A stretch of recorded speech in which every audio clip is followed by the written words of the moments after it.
The tavern was dark, lit only by a few rushlights, and the shadows they cast just barely concealed the darkest corners of the spacious room. The tavern keeper stared warily at a small metallic object, a piece of memorabilia from days long gone, his head filled with thoughts of absolutely nothing. He snapped back to reality as the door opened. He looked up from his beer, squinting his good eye in the dim light as a figure stepped in, concealed by the shadows. From what little he could see of the person, they were relatively slender. A woman, maybe. He couldn't exactly tell. He looked on as the figure approached, either unaware or totally ignorant of his drunken state.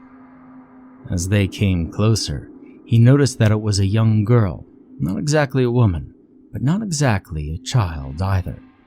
She looked a little worse for wear. Great, he thought to himself, warily jumping to conclusions. A ruffian. "Can I help you?" he said, his speech slurring a little. The girl cocked her head to the side in an almost quizzical way. Was she deaf, dumb, insane? He couldn't exactly tell, but something about the look in her eye was unmistakably off. Finally, she spoke, a faint smile appearing on her face. "Do you, have any rooms available?" The girl's voice was a little off somehow, like her voice was subtly breaking with every other word. He started. "The rooms are full right now, but there should be some available later today if you stick around." It was a bare-faced lie.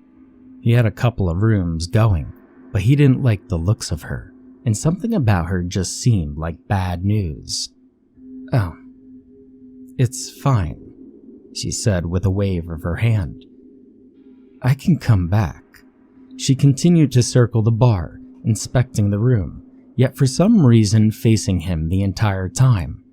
He could see her eyes were darting around everywhere, and she seemed to be doing everything but leaving. "Well, I'll need a name," he said, looking around in confusion as the girl continued her impromptu inspection.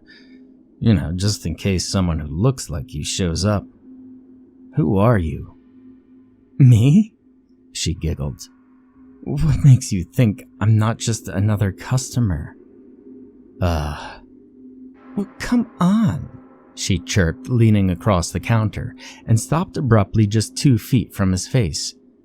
"Does my name really matter all that much?" Now that the tavern keeper was more awake, the mannerisms the girl displayed made him nervous. He'd been around long enough to know a lunatic when he saw one, and she was most definitely a lunatic. He started, but the girl cut him off. "I'd best be off," she said, reversing toward the door in a way that both confused and disturbed the tavern keeper. "I'll be back in a few hours. Please, don't forget to leave a room free for me." She waved and disappeared into the darkness, chuckling to herself. There was a loud thud as the door slammed shut behind her. The tavern keeper just stared after her, a look of incredulity on his face. She was obviously no more than a madwoman, but something about her just seemed off to him.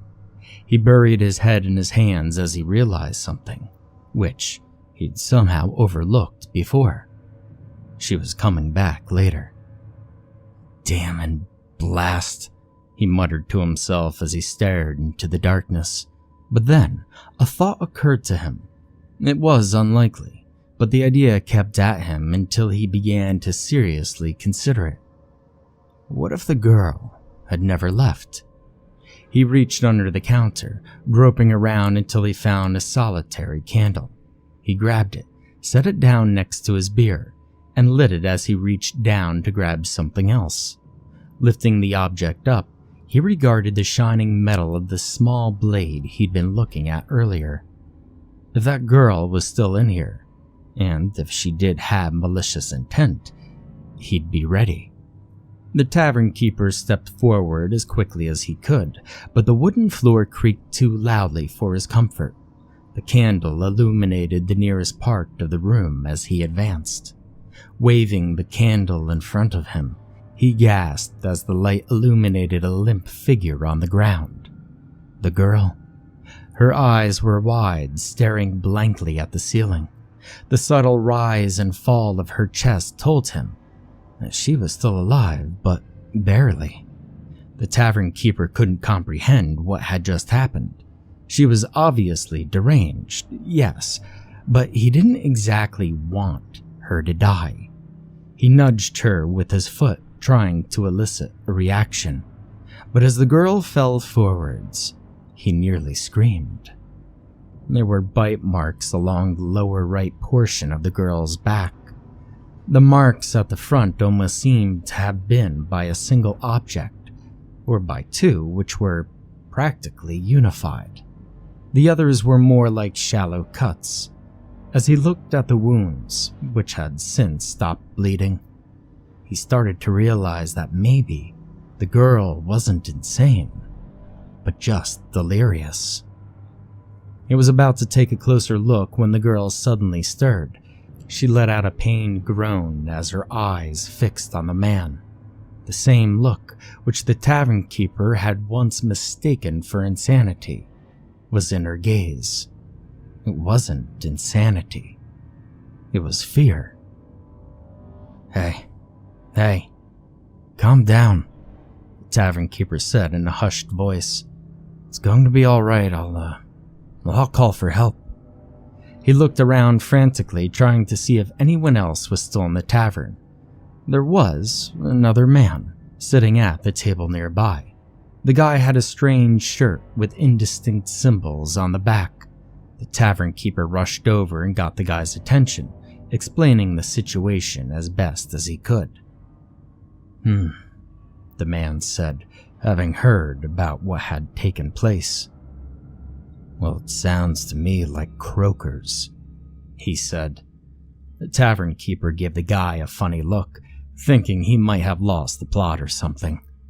That wouldn't exactly be surprising anymore. At least he could speak English, which was honestly more than he was expecting. The tavern keeper sighed. Croakers? He asked. This time, it was the man who gave him a funny look. Well, yeah, croakers.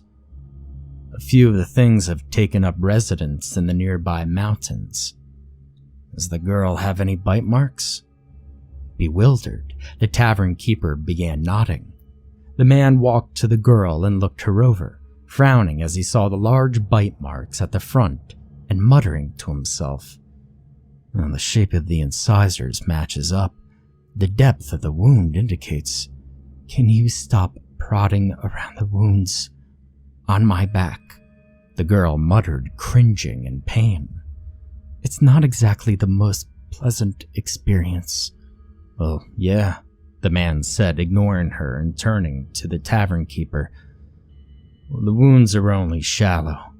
I think it must have been too brief for it to inject much of its venom. She should live. Venom, the tavern keeper said in disbelief. What even are these creatures? The man thought about this for a moment before he spoke. Well, imagine a shrew, he said. But the height of a man, the bite of a mastiff, and it's constantly making that croaking noise frogs make. As soon as the wolves died out over here, well, the croakers moved in. And the venom? The tavern keeper asked. The man took a piece of bread and began chewing on it. Well, that venom comes from its organ on the top of their mouth. When they nick you with their lower incisors, their saliva gets injected right into your bloodstream. In a matter of minutes, you're going to be too sleepy to move. And in most cases, well, you go completely stiff. You see, that's when they stash you away in their burrows and, well, I'm sure you could figure out the rest." He paused for a breath. "Well, it looks like this thing got her with its upper incisors. There was some venom injected, but it's not enough to paralyze her." The girl, though not as shocked as the tavern keeper, was still horrified at the prospect of almost being paralyzed, stashed away, and eaten. She looked around at the others. "There aren't any of these things out there, are there?" she asked. "Well, of course there are," he said. "This is an entire species, not just a few oddballs.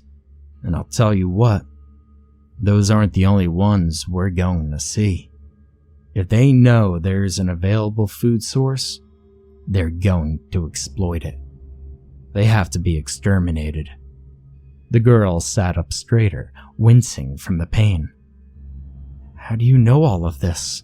she asked. The man hesitated before he replied. Something about the question seemed to make him uncomfortable. I've been to places," he answered at last, apparently trying his best to be vague. Both the tavern keeper and the girl picked up on this, and they exchanged awkward looks.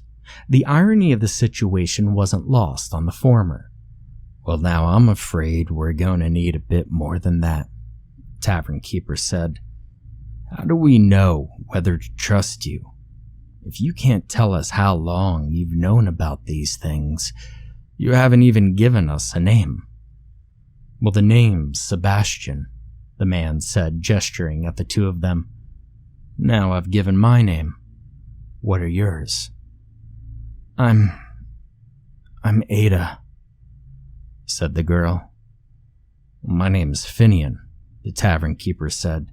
He still had no clue what was happening, but he was certain that Sebastian was a problematic man. Ada quite clearly felt the same.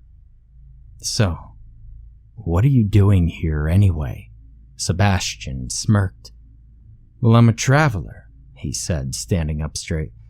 "I've been to places you can't even comprehend." Vinian didn't like the sound of this. Maybe this time he was dealing with someone who was genuinely insane, rather than just a delirious victim of some animal attack. In the end, it was Ada who broke the silence. "I'm sorry to say this," she groaned, "but I don't believe this one." "Well, if you don't believe me," Sebastian muttered, "I can prove it to you. I'd have thought that all you people would remember." "Please do," Ada sneered. "And while you're at it, if you'd like to explain exactly what kind of sick, twisted nonsense is going on in that head of yours. Have you found an ichneumon, a cockatrice, a bloody phoenix?" Finian couldn't have been more amused. He found himself hoping that Ada would continue her tirade, but she didn't. Sebastian suddenly stood up and started walking towards the door. "Well," he said, "are you two coming?"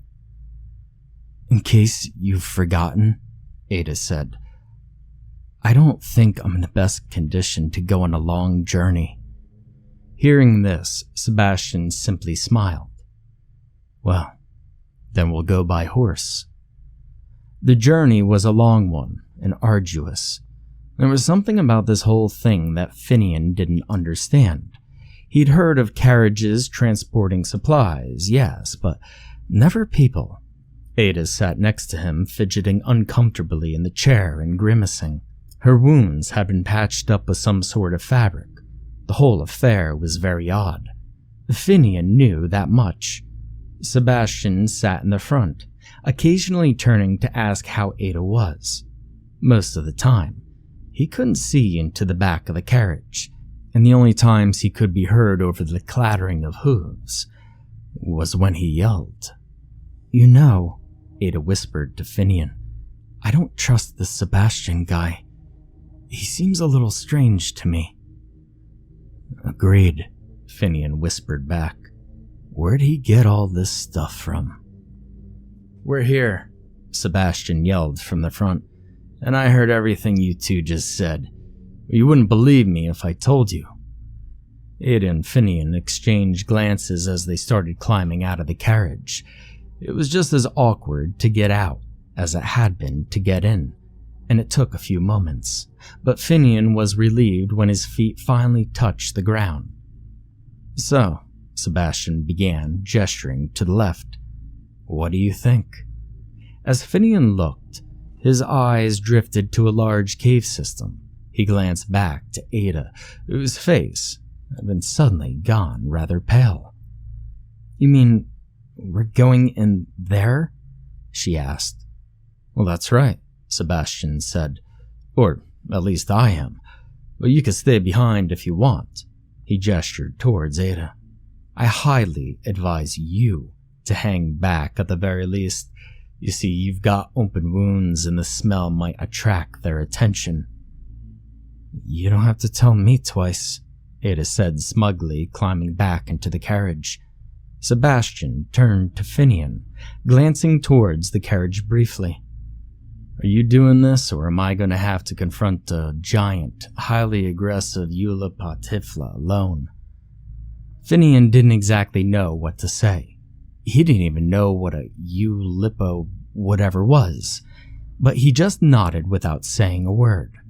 Sebastian nodded and began rummaging around in some sort of strange bag he was carrying with him, and pulled out an equally strange object. It was long and rectangular, with a large handle at the base. It looked vaguely like one of the matchlock guns he'd seen, but it seemed to be made of some sort of metal. A set of numerals was inscribed on the side. MML. "Don't point it directly at anything," Sebastian warned, "unless you mean to kill it. You fire it by pushing that lever at the base. You got it?" Finian nodded, no closer to figuring out exactly where the other man was getting all this stuff from. With that, they began the trek towards the cave. In 2 words, the interior of the cave was dark and damp. The light from the small lantern Finian held with one hand was little help, but at least it was something.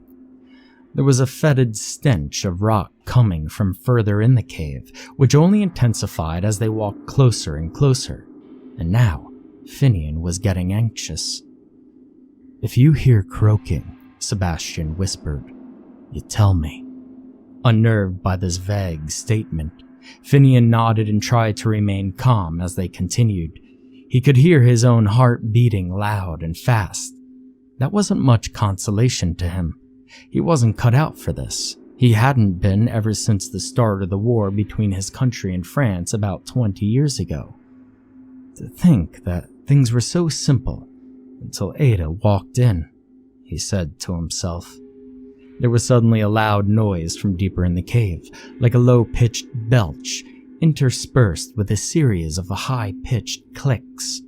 Finian raised his gun as Sebastian took the lantern, holding it in front of him in the hope of piercing the impenetrable darkness. "That's them," he whispered. "Keep your gun handy." Finian wanted absolutely nothing to do with this. He was trembling from head to toe now, wanting nothing more than to be back in his tavern, blissfully unaware that any of this was happening. There was another croak, and then footsteps. They were heavy yet quick, and Finian got the impression that whatever was there, it must have been running in their direction.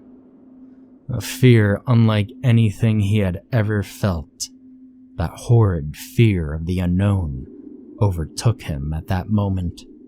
The heavy footfalls came ever closer, and then Finian could make out a low snuffling noise, like a pig rooting through the leaf litter. He froze as the bright light from the lantern illuminated the form of a creature. Sebastian had been right the entire time. It looked like some hellish shrew, with thin fur covering its body. Its legs were robust, supporting a hefty body, and were equipped with a set of large claws. The head was long yet robust, with a long nose, which drooped to cover an array of teeth. Finian was alarmed to see a complete lack of eyes, replaced by a pair of well-developed ears. Finian's mind buzzed with thoughts, some of escape, some of killing the things, and others of what would happen if it had caught him. He remembered what Sebastian said about their venom. In a matter of minutes, you're going to be too sleepy to move. That's when they stash you away in their burrows. He was sure as hell wasn't about to let that happen. Raising the gun with a loud clatter, he aimed at the thing. The croaker's head snapped up, and it emitted another croak. Its ears sprang up, and it tilted its head to the side, realizing something was most definitely out of the ordinary. And that was when Finian pulled the trigger. He missed. Between the sudden bang and the clang of the bullet impacting the wall, the croaker didn't know where to look. It let out an aggravated screech and backed into the cave, but it didn't run away. Confident that the croaker was too afraid to advance, Sebastian whispered to Finian. "Do you believe me now?" he asked. "Well, do I have a choice?" Finian replied. The croaker let out a peculiar clicking call as Finian raised the gun again. A series of croaking noises sounded in reply. "Shit," Sebastian said. "We need to get out. It's calling backup." They began backing away, Finian moving just a little faster, but what happened next couldn't have been more different from what he had expected. Sebastian reached into his pocket and pulled out a small, plum-shaped object with a metal top split into two compartments. Sebastian unclipped one compartment and threw it into the cave, causing the croaker to stumble back and flee. Finian backing away faster as Sebastian shouted for him to run, just as there was a huge explosion. Dust filled the air and pieces of rock and rubble fell from the ceiling as they began making their way out of the cave. After a few moments, Finian was out, coughing and choking on the debris filling the air. He was alive. He was alive, but somehow he couldn't believe it. "What took you so long?" a woman asked from nearby, looking towards the carriage. Finian saw Ada peering at him. Finian didn't know exactly what to say. "Big shrews," Sebastian said, stumbling out of the cave. "Very, very big shrews." Finian turned to look at the cave. Dust still filled the air, obscuring the entrance to the cave, and rocks continued to fall from the ceiling. There was no sign of life. There was an ungodly screech from inside the cave, and as they looked back, they saw a croaker clambering out of the cave, croaking and gurgling. Then came another, and another. Despite the thing's obvious blindness, Finian got the unmistakable feeling that he was being watched. The fur of the cloakers was dirty, covered in dust and debris. Their faces were damp and covered in a crimson liquid, which soaked into their fur. Blood. "Sebastian, come on," Finian said, dragging him towards the carriage. "We have to get out of here." Sebastian just kept staring at the croakers, a strange look in his eye now. Finian recognized it as something unexpected. Hatred. Sebastian pulled out a gun and raised it towards the croakers, ready to shoot. As he pulled the trigger, he uttered a simple phrase. "This is for Zara." Sebastian pulled the trigger, sending bullets flying towards the nearest croaker. The thing squealed in pain and reared up, shrieking. The other croakers turned their heads in Sebastian's direction, screeching and beginning to advance towards him. Finian hauled himself into the carriage, helped up by Ada. But as he looked outside, one of the croakers lunged at Sebastian, sending a spray of blood into the air as its huge teeth penetrated his thorax. "Jesus," Finian exclaimed, ducking down as much as he could alongside Ada. The horses went berserk, turning and racing down the bumpy road they'd come from, making the carriage bounce up and down with every lurch of their bodies. And the horrific croak of a croaker sounded from back towards the cave, and the sounds of the horses' hooves were joined by the heavy footfalls of the beast. The horses were too fast for the croaker, though, and after a few moments, it slowed down, until the only noises Finian would hear were the sounds of the hooves and the sound of his heart almost bursting out of his chest. "Finian," Ada said, "I know you probably don't trust me. I know you think I'm insane. Hell, I think I'm insane. But you need to listen to me for this one. We need to tell the village." "Nah, they won't believe us," Finian muttered. "They're not gonna believe a drunkard of a tavern keeper and some girl who's never been there before." "Finian," Ada said, her voice soft and pleading. "There's something out there. There's something that wants to kill us and wants to eat us. If we don't tell the village what's going on, they're going to be dead. And we're all going to be dead." He thought about this for a moment. If the croakers made their way down to the village, there would inevitably be deaths. London was only 2 hours' walk away, and surely there'd be enough places to accommodate them. "You're right," he said at last. "I don't know how we're going to convince them, but we'll have to try." Finian lay awake in front of the campfire, trying to think of the best and most convincing way to tell everyone back at the village what had happened. Ada was awake too, staring blankly off into the darkness. Neither of them had spoken for quite some time, and the only noises that could be heard were those of night jars, tawny owls, and the crackling fire. After a few minutes like this, sleep began to take hold. Ada and Finian were both soon drifting in and out of a fitful half-sleep. This went on for some time, until at last, Finian felt himself drifting off into a much deeper sleep. His dreams were filled with the monstrous visages of the croakers, with their imperceptibly small eyes, large ears and blade-like teeth, now encrusted with blood. He awoke with a jolt to find Ada shaking him bodily. "What are you doing?" he managed to mutter. "Croakers," she said with a hushed voice. "They're close."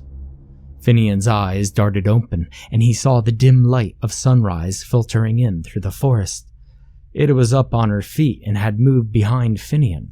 He got up, the dull ache in his muscles finally making him aware of how long he had been asleep. There was nothing but dread now, an eerie croaking noise emanating from the forest nearby. Ada was right. The cloakers were close. They both reached into their pockets, and when Finian withdrew the gun Sebastian had given him, while Ada pulled out an unusually large blade. Then the two were up on their feet and headed deeper into the forest, walking quickly, but quietly, their breathing matching each other's pace. Finian kept his gun trained low. Ada followed suit, keeping a watchful eye on the woods in front of them, on the left, the right, and the sides. "If anything happens, we need to run to the east," Ada said. "There's a village nearby." "Got it." All was quiet now, save for the sound of their footsteps and the trees rustling in the wind. The croakers had fallen totally silent. They were just ahead. Finian drew in a breath. He could feel it. And then he could sense that they were no longer alone. The sound of a branch snapping caused Finian to whirl around, only to see a big croaker standing there, mouth agape, emitting a low croaking noise. "Shit," he said. Ada turned around and pulled out her knife. She gestured for him not to move as the big croaker let out another croak, its jaws opening so wide that the jaw muscles at the back of its mouth bulged. Finian lifted his gun and aimed at the thing's head. It emitted another noise, this one like a whistle, and that's when he fired. The shot was loud and deafening, startling the croaker enough to send it reeling back, and that was when Finian and Ada made a break for it, sprinting towards the forest as fast as their legs could carry them. Finian's lungs burned, his heart pounding and his body soaked with sweat, as he finally came to a stop. Turning around, he saw nothing but Ada in the trees. Now, sighing with relief, he ran his hands through his hair and sighed. He could tell that Ada was just as relieved as he was, even if she didn't really show it. "You all right?" he asked her. Nodding vigorously, Ada replied, "Yeah, I think so." The two of them just stood there for a few moments, glancing in the direction from which they'd just come. "Let's go," Finian said at last. Ada looked through the trees and her expression changed to one of relief. "The village," she said.